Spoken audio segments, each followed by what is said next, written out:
வாழ்க்கையில் ஆசீர்வாதம் தடைப்பட்டு விட்டதாக உணர்கிறீர்களா? எவ்வளவு முயற்சி செய்தும் முன்னேற்றம் இல்லையா? இந்த வசனம் உங்களுக்கான தேவனுடைய வாக்குத்தத்தம். சங்கீதம் 128 அதிகாரம் 5 வசனம் சொல்கிறது, கர்த்தர் சீயோனிலிருந்து உன்னை ஆசீர்வதிப்பார் என்று. மனிதர்கள் நம்மை ஆசீர்வதிக்கலாம், நண்பர்கள் நமக்கு உதவலாம், உலகு நமக்கு அநேக வாய்ப்புகளை தரலாம். ஆனால் உண்மையான ஆசீர்வாதம் கர்த்தரிடத்திலிருந்து வருகிறது. சியோன் என்பது தேவனுடைய பிரசன்னத்தையும் அவருடைய வாசஸ்தலத்தையும் குறிக்கிறது.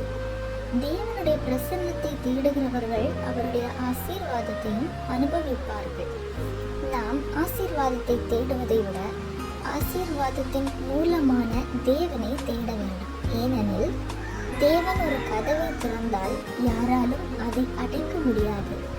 தேவன் நம்மை உயர்த்தினால் அதை யாராலும் தடுக்க முடியாது. தேவன் நம்மை ஆசீர்வதித்தால் யாராலும் அந்த ஆசீர்வாதத்தை பறிக்க முடியாது. இன்று தேவனுடைய சந்நிதியை நாடுங்கள்.